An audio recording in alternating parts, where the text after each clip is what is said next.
Welcome to Bizarre Yet Bonafide, the podcast of the paranormal. Welcome to the latest episode of Bizarre Yet Bonafide. If you're here, it means that you, too, wish to delve into the unexplained mysteries that pierce our understanding of the world and maybe, just maybe, discover the devastating truth behind them. Welcome one and all to our devastatingly unpopular podcast. You're in a good mood. I just enjoyed your dramatic opening. Don't be gross, Anton. What the hell? That doesn't even make sense. So, last week we explored a report of a dead body in the woods, found by some kid who was underage drinking with his buddies. Firstly, false report. And second, you don't know they were underage drinking. That's libel. Oh, come on. How did you spend your nights when you were 15? Playing video games with a glass of warm milk, if you must know. That's the cutest thing I've ever heard. Shut up. And, by the way, we don't know it was false. We just know that the body he claimed to see was gone by the time he returned with the police. I remember, yeah. Pretty sus. Pretty sus indeed. Well, guess what? I reached out to that kid. Disclaimer, we do not condone stalking minors online, like at all. He's adamant he saw a body. Listen to the message he sent. I remember the smell. It was kind of sweet, but like in a bad way. I was super freaked out and just ran back to the others. When I showed the cops where I found it, the body was gone. They said I was lucky they didn't book me for time wasting. It got me real worried because my girlfriend's going to summer camp around the same area, and if there's something killing people out there, I don't think she should go. Do I need to remind you of the boy who cried wolf? Notice the way he phrased it. Something out there. And I'm not talking wolves, I'm talking cryptids. Okay, here we go. Yes, cryptids. Creatures of the deep, menaces of the wild. Basically animals that don't exist within the realms of what we know to be real. Loch Ness Monster, Bigfoot, werewolves, Yeti. Or that don't exist at all. Probably the biggest name out there. You all know him. You all love him. It's America's Sweet Squatch. That's right. It's Bigfoot. Oh, he's an A-lister cryptid, all right. He's pulling in for the crowd. Racking up them followers. Dishing out that content. Soaking up that hashtag ad revenue. He's Go with it. big. What? Oh. That's it? It's in the name. I know. Anton, not You should've every just said landing his gets name. stuck. If I were an Olympic athlete, I would lose points for that. I realize that.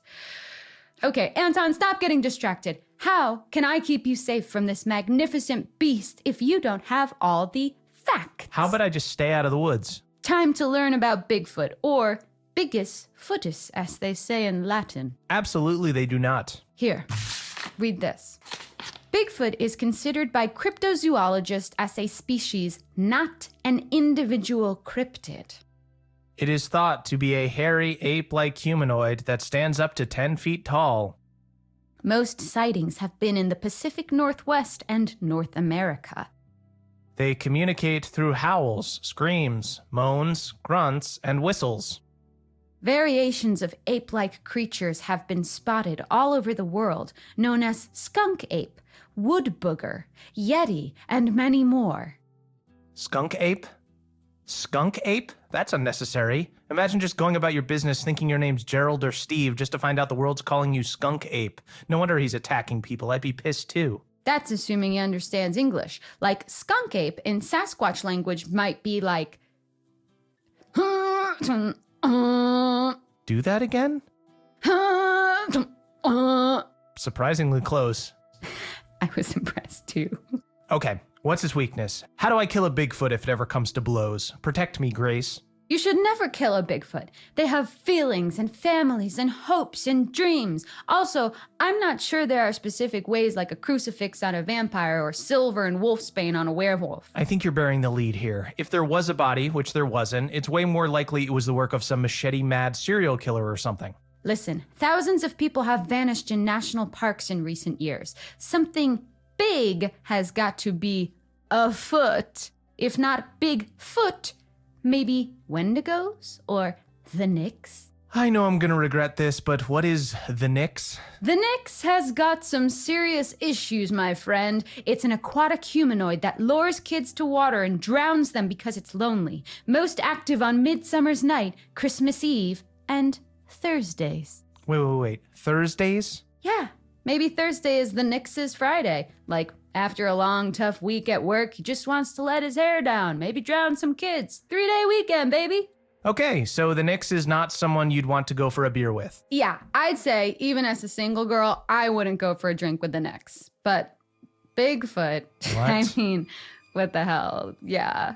I mean, of course, yes. I would, yeah, with of Bigfoot, course, yeah. Of course you date Bigfoot, even though you suspect him to be... I mean, he's tall, which, really ticks a box for me. That's huge. Also, how fun would it be to have, a boyfriend that you could call Wood Booger? Even though you suspect him to be the culprit behind bloody murder, you need to raise your standards, dude. I bet it was a misunderstanding. Maybe a Bigfoot came across a human, attacked them out of fear, then just booked it because he didn't want to do hard time. Big feet are not aware of our judicial system. How could you possibly know that? I also read that they bury their dead, so they might bury anything they kill too. I think I know where this is going. Yep. The missing body in the woods. What if it didn't disappear? What if it was buried by Bigfoot? You've got to think outside the box here. And by the way, there's loads of other evidence of Bigfoot too. Get this. Miners, and we're not talking about the one that I DM, Right. in the 1900s reported being attacked by ape men. And in the same year, a U.S. citizen was kidnapped by a family of Bigfoot for 6 days. Plus, a man in Georgia claims to have smelled a Bigfoot. Okay, so Bigfoot smells like shit and you still want to date him. The real issue is whether he'd want to date me, if I'm being honest. I'm not his type. It's a known fact that Bigfeet are actually sexually attracted to cows. No way, I'm shutting this down. Bigfoot being sexually attracted to cows is where I draw the line. If only I could look like a cow and get a Bigfoot. Nope. Oh, how about this? Maybe a Bigfoot romanced a cow, and that's how the sheep squatch was born. The what? The sheep squatch. It's another cryptid.